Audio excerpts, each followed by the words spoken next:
Quem quer experimentar o milagre da transformação do seu casamento aí? Amém? Então convide Jesus. Tá? Não deixe Jesus de fora do seu casamento. Segundo lugar, faça a sua parte. Quando Jesus estava naquele lugar, ele teve compaixão, porque ali aconteceu um imprevisto, acabou um dos elementos principais da festa, que era o vinho, e Jesus então teve compaixão daquilo. O que é compaixão? É se importar com o outro, se colocar a ser a solução. É um item que não pode faltar também na vida do cônjuge, porque você tem que se importar com o outro, você tem que ser a solução. E quando acabou ali aquele momento, Jesus ele deu algumas instruções, e a gente precisa seguir essas instruções, fazer a nossa parte, cumprir o nosso papel. Porque às vezes a gente ouve tantas palestras de casamento, gente, que impactam, né? Eu fui impactado ontem, hoje pela manhã, ouvindo o pastor Natan. Mas o detalhe é, não adianta você ser impactado aqui se você não sair e colocar em prática lá na sua casa. Senão você vai ouvir N palestras e nada vai mudar. Agora, se a gente quer experimentar o milagre da transformação, cada um faça a sua parte. Daí, a primeira a saber daquele imprevisto foi a mãe de Jesus. A mãe de Jesus falou com o próprio Jesus. Ela não foi falar com o outro, não foi falar com o outro, não foi falar com o outro. Porque quando você fica sabendo de um problema e fica falando com o outro, isso daí é o quê? Fofoca. Ela foi falar para a pessoa certa. Ela foi contar para Jesus: ó, o vinho acabou. O que é isso? Comunicação. Onde não há comunicação, ou falha a comunicação, e o outro não entende, isso acontece só a confusão. E talvez muitos casamentos vivem confusão por falta de comunicação. Daí quem fala da necessidade para Jesus, como que se dá esse processo? Quando você fala da sua necessidade para Jesus, que nome se dá isso?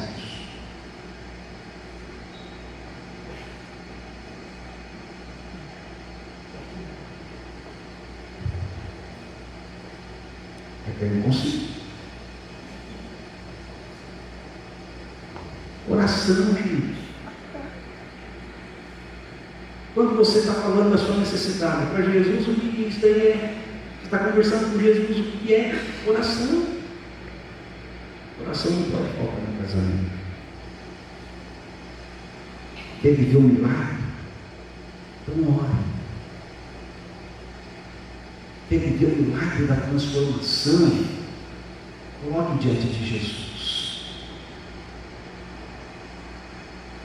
Aí Jesus fala: ó, enche de água essas tábuas. 6 tábuas. Aí encheram de água, obedeceram Jesus, porque não adianta você querer um milagre e você não obedecer. Parecia loucura, mas a gente está precisando de vinho, por que encher de água? Encher as tábuas ainda. As tábuas é um cerimonial para poder lavar as mãos, lavar os pés e tal. Não tem nada a ver com isso. Mas Jesus falou, pode parecer loucura, faça. Aí quando eles obedeceram, sabe o que aconteceu? Foram levar para o mestre-sala. Aí quando chegou lá, era o melhor vinho. Diga comigo: eu vou experimentar o maior milagre em meu casamento. Qual é a área que precisa de mim?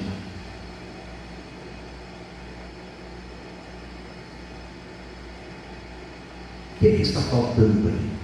Queria que você fechasse os seus olhos um pouco. Coloque, fale com Jesus. Qual é a área que você precisa melhorar? Qual é a área que você está precisando de um milagre? Fale com o Senhor. Fala, Deus, fala comigo nesta noite.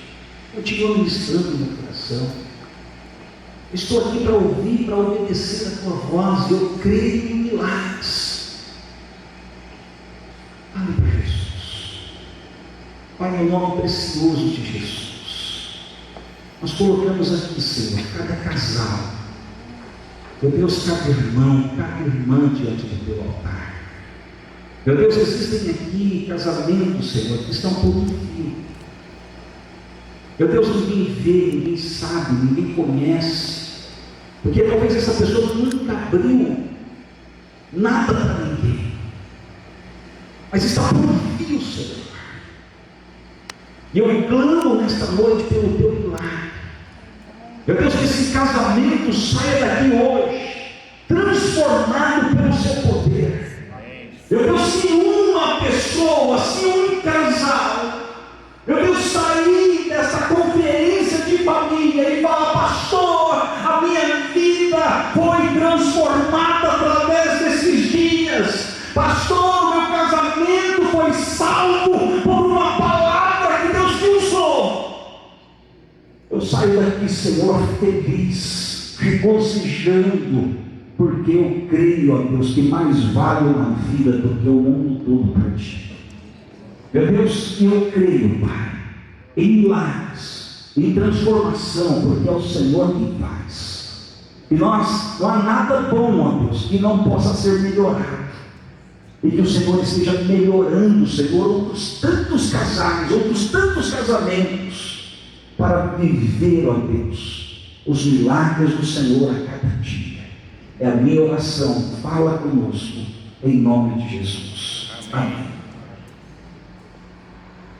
Gente, eu sei que talvez você está naquela expectativa, e eu imagino que não deva ser fácil, porque afinal de contas hoje é um dia especial do evento, que tem todo um preparativo ali, que está do outro lado preparado.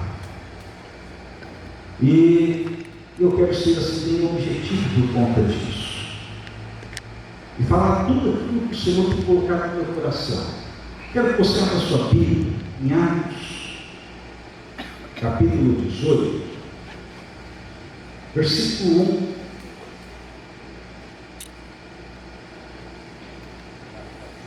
Até o 4. Quero falar sobre um texto que talvez é pouco explorado, sobre um casal. Talvez você nunca deva ter escutado algo sobre isso. Alguém aqui já ouviu falar sobre Priscila e Áquila? Ei, pessoal, quem já ouviu? Bem pouco. E a gente vai aprender algumas lições sobre este casal. O texto começa assim: depois disso, deixando Paulo Atenas, partiu para Corinto. Lá encontrou certo judeu chamado Áquila, natural de Ponto, recentemente chegado da Itália, com Priscila, sua mulher, em vista de ter Cláudio decretado que todos os judeus se retirassem de Roma. Paulo se aproximou deles, e posto que eram do mesmo ofício, passou a morar com eles e ali trabalhar, pois a profissão deles era fazer tendas. E todos os sábados discorria na sinagoga, persuadindo tanto os judeus como os gregos.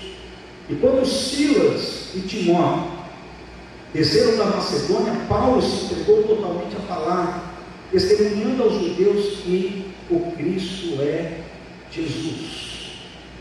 O que a gente pode aprender desse texto? Nós vivemos dias em que os casamentos são testados por pressões emocionais, distrações tecnológicas, cobranças financeiras e feridas do passado. A sociedade clama por liberdade, mas muitos casais vivem presos no silêncio, presos na distância emocional, presos em papéis que perderam o sentido ou foram distorcidos. Mas o plano de Deus nunca foi que o marido e a mulher vivessem de forma oposta. Ele os criou um para o outro e ambos para ele, como é o título deste evento. Um casamento saudável não é a união de duas pessoas perfeitas, mas de dois pecadores dispostos a crescer, a perdoar e a servir um ao outro diante de Deus. Então o casamento, meu amado, é o ensaio diário da graça de Deus se manifestando na vida desses dois pecadores. E Áquila e Priscila nos mostram que é possível viver um casamento equilibrado, espiritual, funcional, cheio de propósito, de esperança. Eles não aparecem aqui fazendo milagres ou grandes discursos, mas transformam o seu dia a dia em testemunho, que vale a pena viver um casamento para Deus. E como pastor, como psicólogo, eu percebo que muitos casais não vivem um para o outro, e muito menos ambos para o Senhor. Vivem sobrecarregados pelos seus conflitos de papéis e emoções mal resolvidas e até crenças distorcidas sobre o que é amar. Um casamento saudável não é isento de conflitos, mas você pode sim ser treinado para enfrentá-los juntos, os desafios. Então nós precisamos entender que às vezes, por conta do nosso passado, a gente cria essas crenças distorcidas, como por exemplo, meu cônjuge nunca muda, tem que sempre agradar em tudo, sempre. Eu não posso errar. Isso vai trazendo uma sobrecarga na gente. E Eclesiastes capítulo 4, versículo 9 ao 10, melhor é serem dois do que um, porque tem melhor paga do seu trabalho. Porque se um cair, o outro levanta o seu companheiro. Em Gênesis capítulo 2, versículo 24, portanto deixará o homem, o seu pai, a sua mãe, e apegar-se-á sua mulher, e serão ambos uma só carne. A gente precisa viver os princípios da palavra. Deus não criou você para viver só. Quantos casais vivem na mesma casa, no mesmo ambiente, no mesmo quarto, mas vivem na solidão? Vivem um vazio. E o que a gente aprende aqui, pastor, com esse casal lá e Priscila? Primeiro, a gente precisa entender que no casamento a gente precisa entender o amor que serve. E o amor que serve é o alicerce para todo o relacionamento duradouro. Olha só como que inicia Atos 18, e depois disso partiu Paulo de Atenas, e chegou a Corinto, e achando certo judeu por nome Áquila, natural de Ponto, com a sua mulher Priscila, e sendo do mesmo ofício, ficou com eles e trabalharam. Então, antes de serem líderes, Áquila e Priscila trabalhavam juntos. Isto fala de um amor construído na rotina, no dia a dia. Isso fala de um casamento que é forjado na convivência, não apenas nos votos.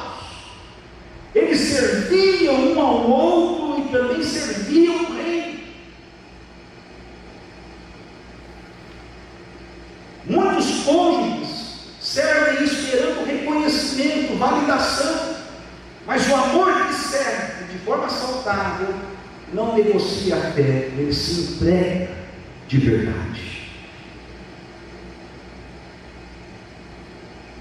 É o amor que serve. E quando a gente entende esse princípio de servir um ao outro, de amar servir, não existe mais concorrência dentro de nós. Porque na cabeça do povo, não, eu preciso servir como ele, eu preciso abençoar como ele, eu preciso ser o melhor cônjuge, eu preciso ser o melhor esposo, eu preciso ser a melhor esposa. Então, vive dentro de uma família em harmonia, porque ali começa pelo princípio de servir.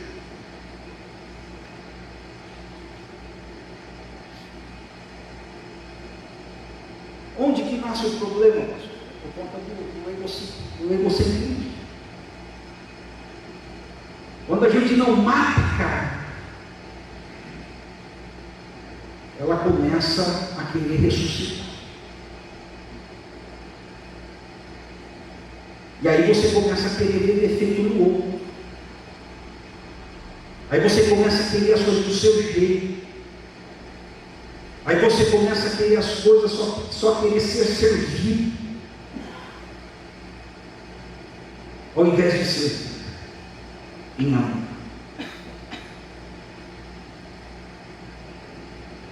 Isso reflete no dia a dia dentro da igreja dele. Porque quantas pessoas vêm apenas para ser servido, esquece de servir, e quando a igreja para de servir e fazer as coisas que você quer, a pessoa já fica bem. E assim dentro de casa também, vai se repetindo o ciclo.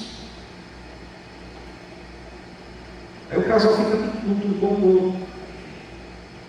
Tudo por conta de perder essa ideia de que você foi chamado para servir dentro do seu casamento. Então pensa comigo hoje, talvez depois do culto, talvez durante a semana, fazer algo que o outro não espera esta semana.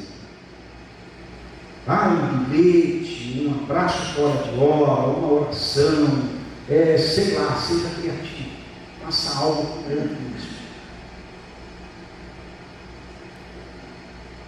Filipenses 2,3: cada um considere os outros superiores a si mesmo. Mateus 20:28: o Filho do Homem não veio para ser servido, mas para servir. E quando Paulo ele fala, olha, os homens, o casamento deve ser a ideia do símbolo da igreja e Cristo. E se a gente colocar o modelo de Cristo, ele não veio para ser servido, ele veio para servir. Então, dentro do casamento, que a gente possa refletir isso e servir uns aos outros em amor.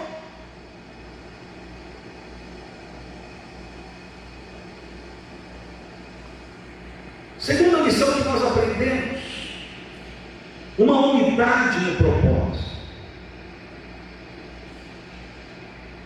Versículo 3 e 4: saudai a Priscila e a Áquila, em Romanos capítulo 16, versículo 3 e 4: saudai a Priscila e a Áquila, meus cooperadores em Cristo Jesus, os quais pela minha vida expuseram as suas cabeças. Olha que Paulo fala. Pela minha vida, disse Paulo, eles expuseram as suas cabeças. Por quê? Porque era um casal 100% comprometido com Jesus. E colocaram em risco a própria vida por conta de Paulo. O casal que apenas sobrevive junto perde a missão. Mas Áquila e Priscila, eles tinham um ministério em comum, eles tinham algo em comum, eles serviam o Senhor juntos, eles tinham convidado Jesus para ser o Senhor do casamento deles. E isso faz toda a diferença, porque casamentos fortes têm metas eternas, não apenas metas financeiras. Casamentos Alguns não morrem por falta de amor, morrem por falta de propósito, de missão. Quem tem um porquê enfrenta qualquer como. O psiquiatra Viktor Frankl, um judeu sobrevivente do Holocausto, criador da logoterapia, ele escreveu isso em seu livro, Em Busca de Sentido. Sem propósito, a vida vira repetição, rotina e cansaço. Mas com propósito, até o sofrimento ganha sentido. Qual é o propósito que você tem dentro do seu casamento? Qual é o porquê que você está casado?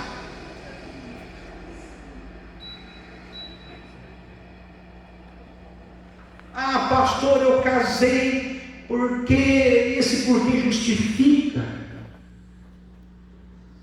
Você casou.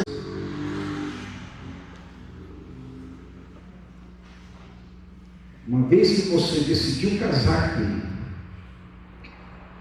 deixa eu lembrar algo que você talvez ouviu no seu casamento. Eu vos declaro casados, maridos e mulher, até que a morte os separe. Você está querendo separar? Vamos lembrar do porquê? Existe um porquê maior, porque aquilo que Deus ajuntou não separou. Existe um porquê maior nesse casamento. Se Jesus está no meio desse casamento, o cordão de 3 dobras não se rompe. Existe um porquê dentro desse casamento, querido. Você não pode repetir o que o mundo prega. Não, é tudo descartável, não deu certo, não vamos trabalhar isso para poder fazer os ajustes necessários, não, descarta. É isso que o mundo ensina.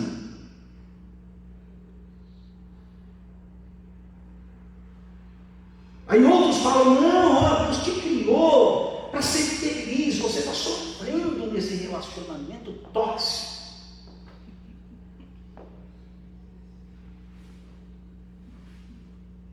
Talvez você até foi um psicólogo que dentro da abordagem, ou dentro, falou algo nesse sentido para você.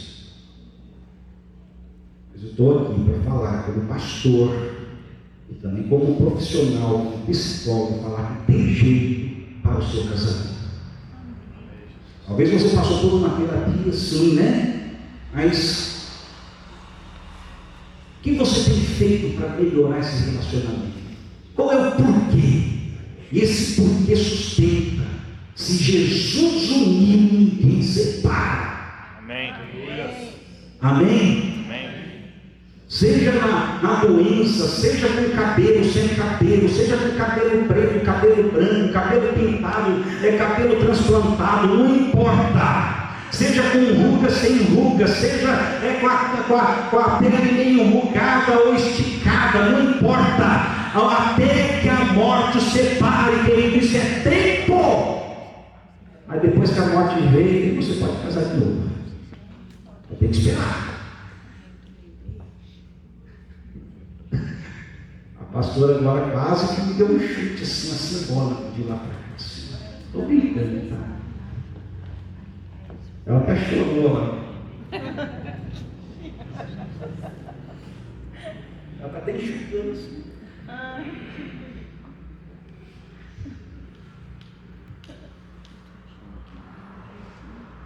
Qual é o seu propósito maior? Então, o propósito maior, um para o outro, ambos para o Senhor.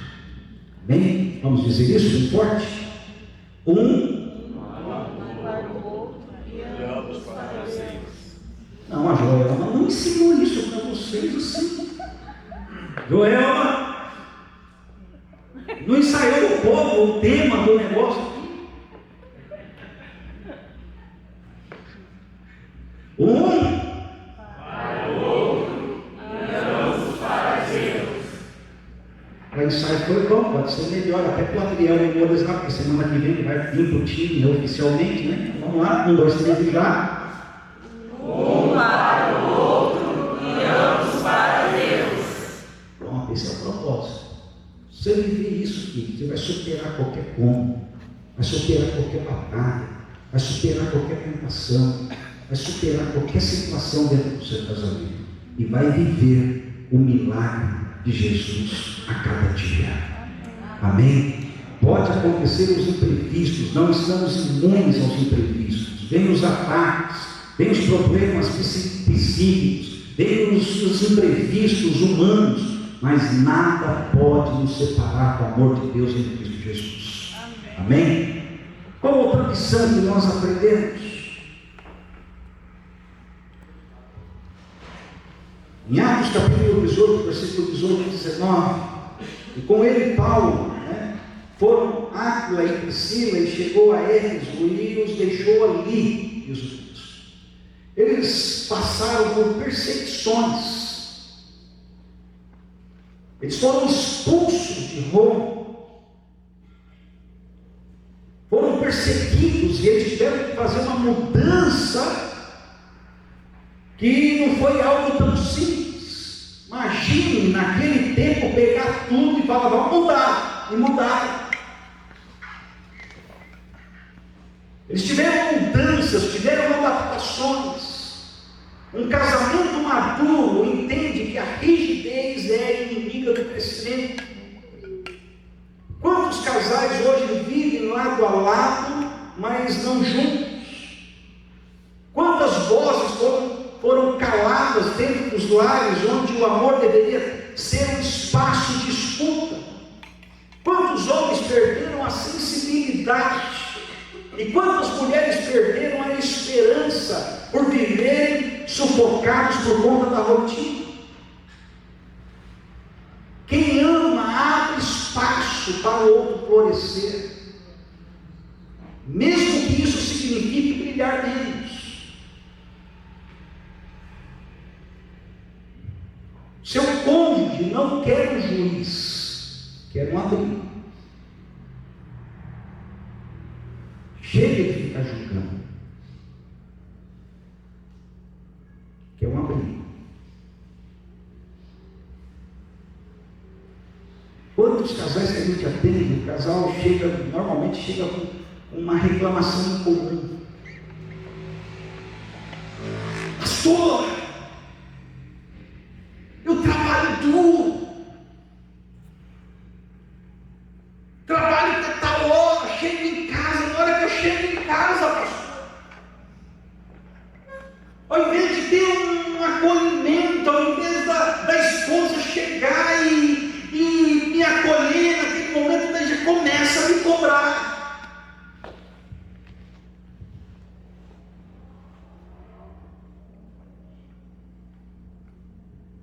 Por que você chegou? Você chegou atrasado? Por que você está chegando nessa hora? E começa.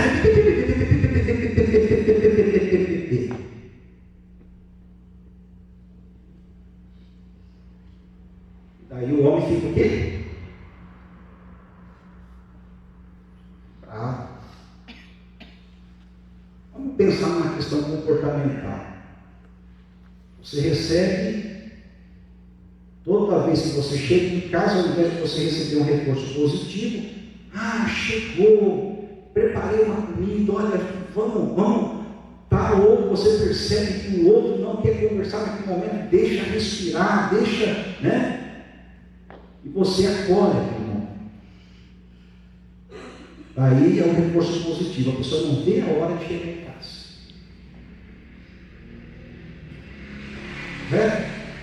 Agora, punição.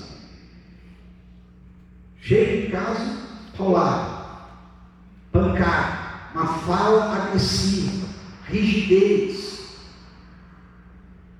Tem homem que é terrível, daí chega com o sapato todo sujo, olha que bate assim, daí a mulher fala, ele está ali. Aí já começa a vir o estupim para dar briga. E ao inverso também. O inverso também tem marido também que é terrível. A mulher está querendo ali, às vezes está querendo um momento de acolhimento e tal, um momento que a mulher tem uma necessidade nata de falar. Sabia disso? É o dobro do que o homem fala. Cientificamente comprovado. Não estou falando de coisa da minha cabeça, não. Coisa científica. A mulher tem uma necessidade nata de falar, pastor. E daí a mulher está querendo falar, só que ela tem um jeito diferente de falar. Não adianta você falar. Daí a mulher está falando, e você está lá assistindo o jogo, né? Vendo o Corinthians perder e tal, aquele negócio todo.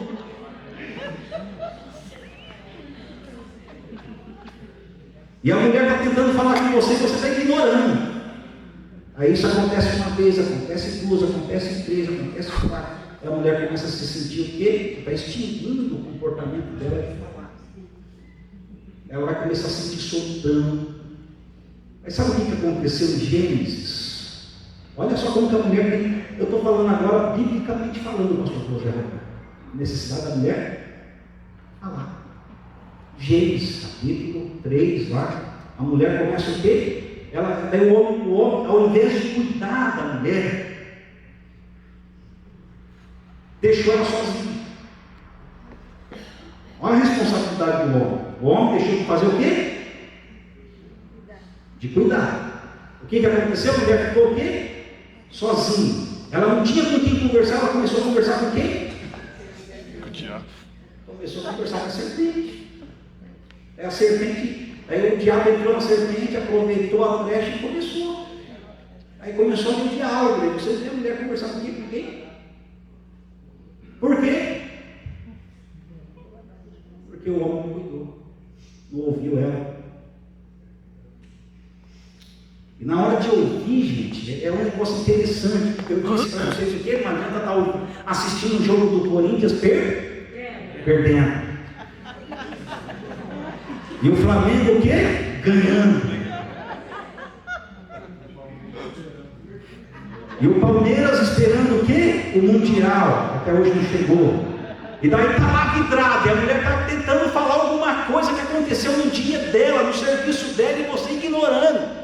Aí quando ela falar, chega assim, olha no olho. Aí só de você olhar no olho, ela vai falar assim, olha, me dá atenção. Aí ela vai parar. Aprende essa aqui. Olha no olho, entendeu? Aí ela vai falar, não, tá dando uma escutativa. Isso chama de escutativa. Olha no olho. Contato visual. Entendeu? Isso é aprendido. Sabia disso? Não sei por que os homens agora ficaram em silêncio agora. Olha no olho dela aí. Aliás, vamos colocar uma música bem romântica agora do nosso sonoplasta. Coloca uma música aí, um Kennedy, ou sei lá, né? Um saco. Fica de pé um pouquinho.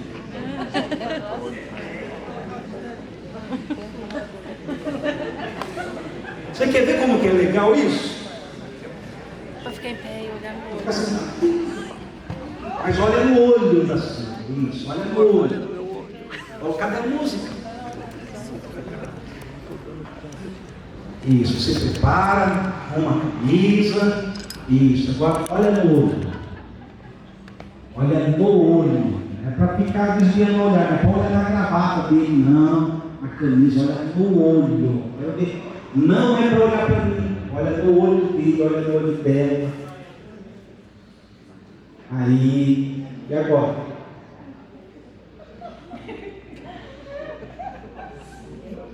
Hã? Olha, eu quero ver. Faz quanto tempo você não olha no olho? Isso, agora diga que eu amo. Diga que você vai aprender a escutar agora ativamente. Isso. Você vai ser mais flexível.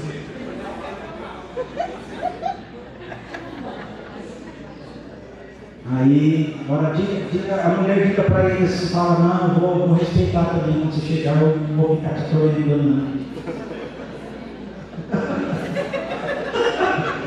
Eu vou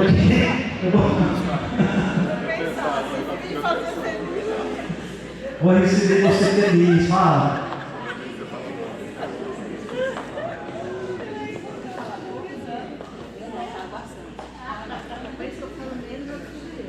Mas não é para olhar para mim, eu falei para você, olha aí. Está vendo como que é difícil? Aí. Surpreenda ele e ela aí, fala alguma coisa aí, né?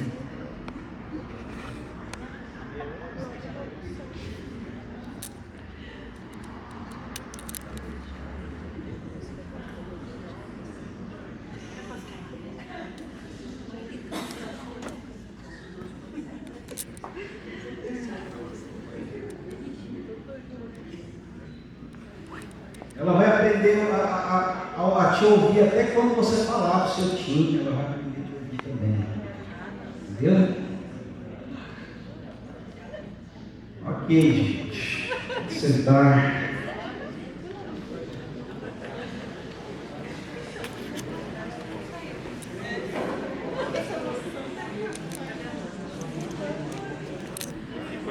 Qual foi a sensação que vocês tiveram assim? Alguém quer contar? Faltou a música, estou esperando o nosso novato falar. Se eu esperasse ele para aplicar daqui, é que ele deve ter dado algum problema técnico lá. Vou perdoar ele, porque é um cara quinta-feira. Você vê como que é as coisas, né? Quando dá tudo certo, o som está tudo redondinho, você está me ouvindo aqui, porque tem alguém operando lá atrás. Tá? E quando dá algo errado, a gente já pensa, nossa, o som não está ferrou. Não faça isso não. Vai dar uma bênção. E os erros às vezes acontecem. Isso também acontece dentro da sua casa. Tá? Alguém quer contar aqui essa experiência que você teve, às vezes em comum aí? Teve gente que às vezes até o coração bateu mais forte, né? O coração mudou o batimento cardíaco. Tá? Isso acontece. Teve alguém que teve essa sensação? O coração bateu mais forte? Só o Adriel?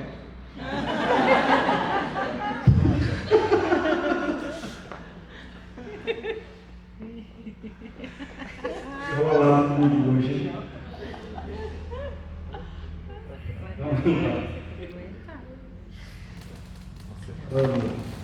Então, gente, olha só. Este casal enfrentaram crises juntos, enfrentaram mudanças juntos, tá? Tiveram que ser flexíveis juntos. Seja mais flexível para o seu cônjuge. As estruturas rígidas quebram com facilidade.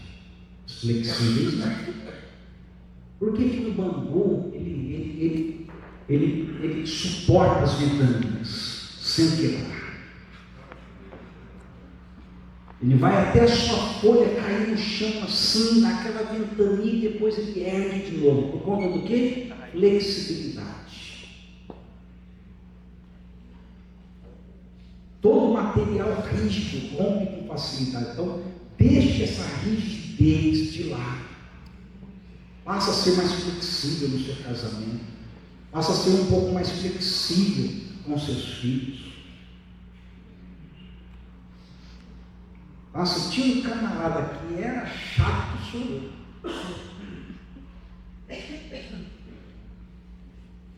Tá? Porque eu sou autista e uma das questões que me compromete é a rigidez cognitiva. Então, quando eu coloco uma coisa na cabeça assim, dá trabalho para tirar. Tá? Dá trabalho para tirar. Aí com terapia e tal, aí você começa a se autocompreender, se autoentender, e você fala, nossa, isso daqui é por conta disso, então eu preciso ser mais flexível. Daí você respira, daí você exerce ali algumas técnicas e fala, opa, tá?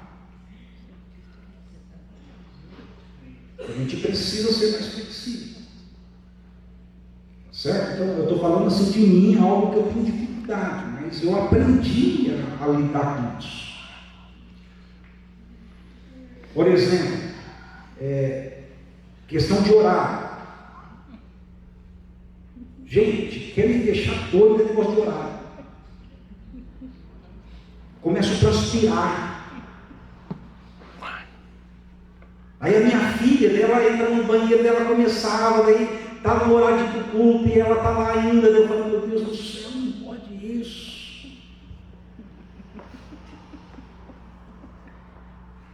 Aí eu já fico lá dentro do carro, lá, eu respiro de novo.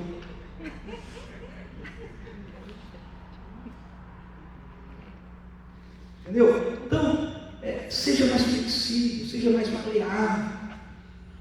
Você vai conseguir resolver as dificuldades, as crises, os momentos, as adaptações com mais facilidade.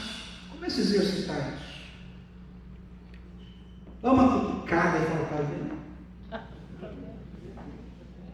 Teve alguns aqui que eu nem pedi para cutucar, já estava recebendo cutucando.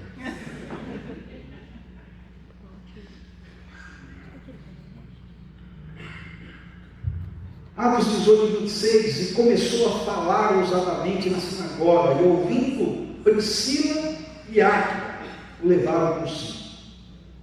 E lhe expuseram mais precisamente o caminho de Deus. Olha só aqui o equilíbrio nos papéis. Tá? Olha só uma parceria que valoriza o outro, o dom do outro. Nesse texto, nesse episódio, nós vemos algo raro, principalmente no Novo Testamento. Porque o nome de Priscila, pastor José Roberto, vem antes do nome de Áquila. Em um contexto altamente patriarcal do primeiro século, isso indica que ela tinha um papel de destaque na comunicação, no ensino. E Áquila, longe de se sentir ameaçado, ele aparece como parceiro, não como competidor no casamento. E esse é um exemplo claro do que no casamento cristão papéis não devem ser disputados, mas devem ser alinhados. Priscila não usurpa a liderança de Áquila, ele é o sacerdote, mas ela caminha com ele. E Áquila também não silencia a esposa, mas valoriza. Um papel bem compreendido não limita, ele direciona o outro.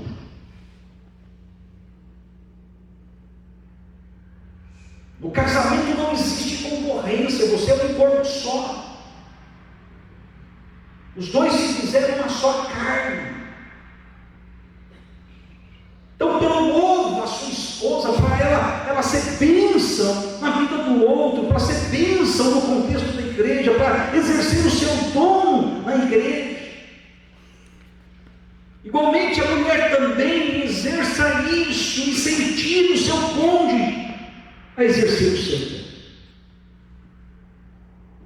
Mas o que acontece, gente, é que às vezes os papéis são distorcidos. O que acontece é que ao invés da casa virar ali um altar do Senhor, vira um campo de batalha. Porque um fica concorrendo com o outro. É comum hoje, por exemplo, a mulher às vezes ter um serviço melhor do que o esposo, ganhar mais do que o esposo. E o que tem de diferente nisso, pastor? Que dificuldade tem nisso? Uma vez alguém me ligou para um aconselhamento e perguntou, pastor, mas a minha esposa, ela tem uma função tal e ganha muito mais do que eu, e nesse momento agora a gente está com criança pequena. Tem algum problema de eu ficar cuidando do bebê? Falei, depende de como vocês veem isso. Depende do quê? Da maturidade do casal. Ele pode continuar, isso não rebaixa ninguém a cuidar do filho. tem dificuldade com isso. O que precisa é ter o alinhamento. A esposa saber que ele continua sendo o líder da casa, ele continua sendo o sacerdote, ele que lidera, ele que dá direção, de viver sobre a mesma missão, o mesmo propósito, porque a palavra submissão é viver sobre a mesma missão. E a missão do quê? Vamos ter um porquê na nossa vida, no nosso casamento, no nosso propósito. Então é viver um para o outro e ambos para o Senhor. Então esses detalhes não atrapalham. Agora, quando você já começa a ter crise, por quê? Porque um quer viver de um jeito, outro quer viver do outro, um quer concorrer, um outro. Aí não dá certo, gente. Aí começa a ver esse dinheiro é meu, esse daqui é teu.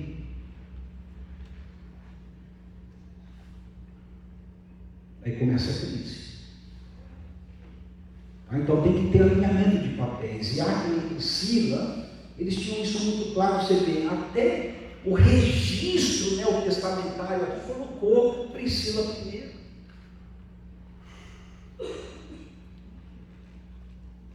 Aí hoje tem movimentos feministas para poder ter, né? A mulher perdeu espaço, não sei o que, não. Aí já é uma questão de distorção de papéis.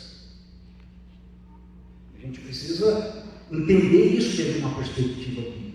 Até que ponto isso é saudável, até que ponto não. Tá? Então, o papel bem compreendido não limita, ele apenas direciona. A gente precisa entender isso. Quem ama, abre espaço para o outro florescer, mesmo que isso signifique brilhar menos. Quem ama, vai abrir espaço para o outro romper, vai ser uma base para o outro florescer. E não vai ficar com ciúmes, não vai ficar com crise existencial, porque o sucesso do outro significa o sucesso seu. Se o outro está indo bem, é porque você está cuidando bem.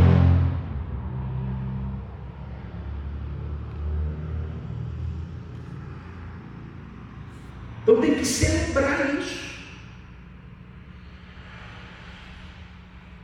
E não ficar com esse negócio de ciúmes por coisa boba, né? Efésios 5, 21. Sujeitando uns aos outros no temor de Deus. 1 Coríntios 7, 3. O marido cumpra com a mulher o dever conjugal, e semelhantemente a mulher com o marido. Gálatas 6,2, levai as cargas uns dos outros. Então a gente precisa viver isso na prática. Você tem vivido isso na prática?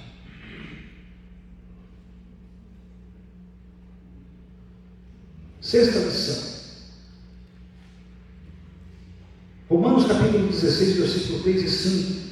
Saudai a Priscila e Áquila, meus cooperadores em Cristo Jesus, e a igreja que está em sua casa. Gente, eles transformaram a sua casa no altar do Senhor, a extensão de Deus. O lar não era apenas um refúgio, mas um lugar de comunhão, de ensino, de acolhimento. Casamento que serve é o casamento que se salva. A casa deles era algo que eles estenderam e eles entenderam como uma extensão do reino. Ali era um lugar de transformação, ali era um lugar de milagre, ali era um lugar onde pessoas estavam tendo um encontro com Jesus, ali era um lugar onde as pessoas viam o testemunho deste casal e falavam: não, eu quero Jesus para a minha vida, eu quero ter um casamento transformado que nem o deles, eu quero viver que nem este casal vive. Por quê? Porque eles abriram a sua casa, eles tinham na sua casa o altar do Senhor.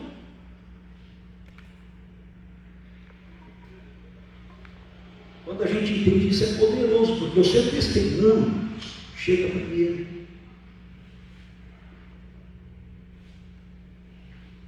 A sua vida estava mais alta do que palavras.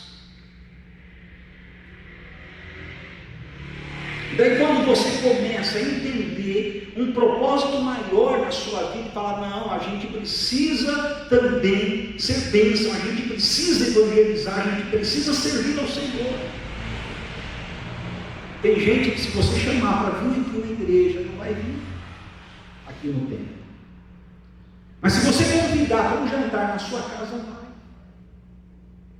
E daí lá você semeia a palavra, lá você começa, né, de forma intencional falar de Jesus. Daí quando pensa que essa pessoa fala, não, é esse Jesus que eu quero. Daí sabe o que aconteceu? A pessoa aceitou Jesus aonde? Dentro da sua casa.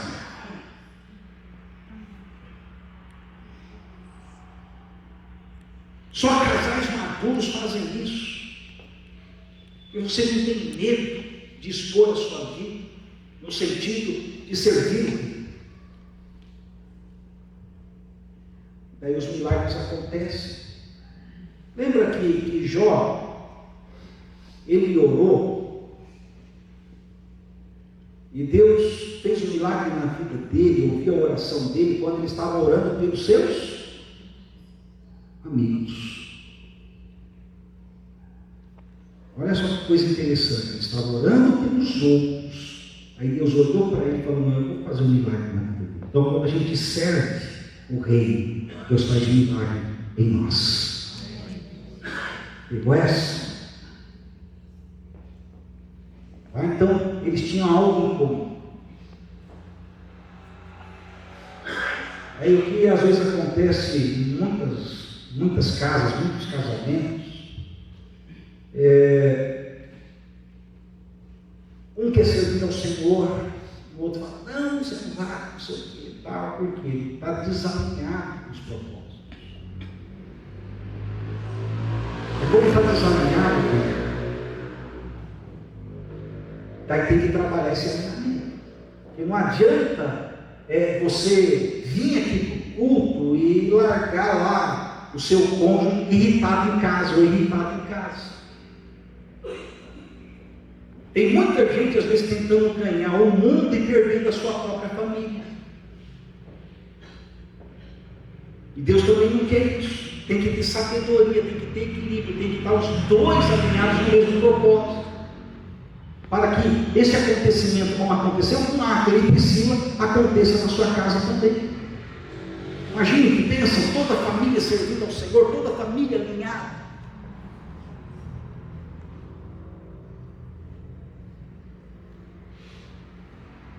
Eu fico pensando de novo. O que eu Adriano vai casar? A gente partir para lá. Brincando. Efésios capítulo 5, versículo 21. Já estou caminhando aqui para a conclusão. Efésios capítulo 5, versos 21. Vós mulheres, sujeitai-vos aos vossos maridos como ao Senhor. Vós maridos, o que diz? Amai as vossas mulheres, como também Cristo amou a, e assim mesmo se, não, foi muito baixo. Vamos lá. Só os homens leem esse texto.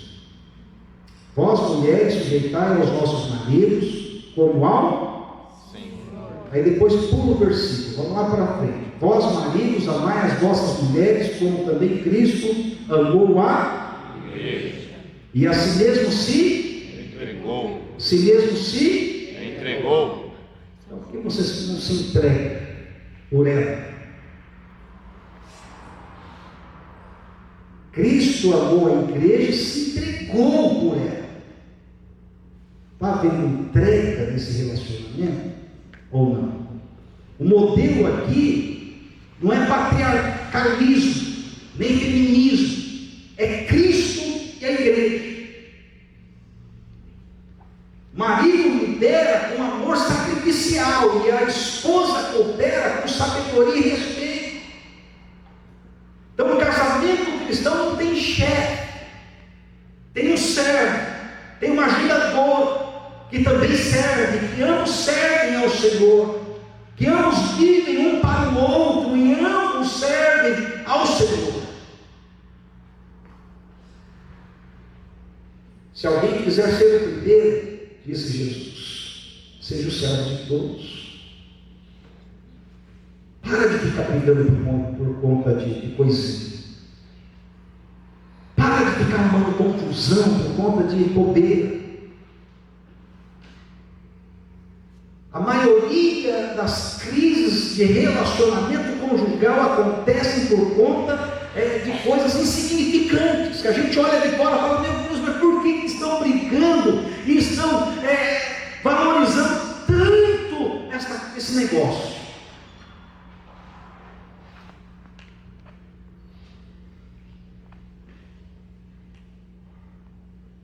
E daí a pessoa pega um negocinho assim e expande. Isso daí faz uma tempestade no copo, mas aí nenhum entra no acordo. Daí fica um brigando do lado, outro puxando a corda do outro. Estão vivendo a mesma missão? Não. Aí a gente precisa recordar que Cristo te chamou para viver a mesma missão. Cristo está te chamando hoje para viver um casamento de milagre. Não importa o que está acontecendo na sua vida, no seu casamento. Quando a gente convida Jesus, como eu falei inicialmente em João capítulo 2, o milagre acontece. Ele transforma a água em vinho. E Ele pode transformar o ambiente do seu casamento. Ele pode transformar o humor da sua vida. Ele pode transformar este relacionamento. Ele pode transformar o jeito de olhar. Mas a gente precisa cooperar com Ele. A gente precisa obedecer a Ele. A gente precisa obedecer os princípios da palavra. A gente precisa viver isso. Eu quero te convidar neste momento, mais uma vez, se colocar de pé, dar a mão do seu esposo, da sua esposa, e você colocar o seu casamento diante do altar do Senhor, convidar Jesus para esse relacionamento, se talvez você ainda não convidou. Se você veio aqui hoje, você ainda não é cristão, você ainda não convidou Jesus para o seu relacionamento, faça isso neste momento. Não perca a chance, não perca o momento. E fale, Jesus, vem morar nesse casamento, vem fazer parte desse relacionamento. Eu quero viver o teu milagre. E que a partir de hoje você comece a alinhar as coisas, Deus comece a te dar sabedoria para você ter esse alinhamento.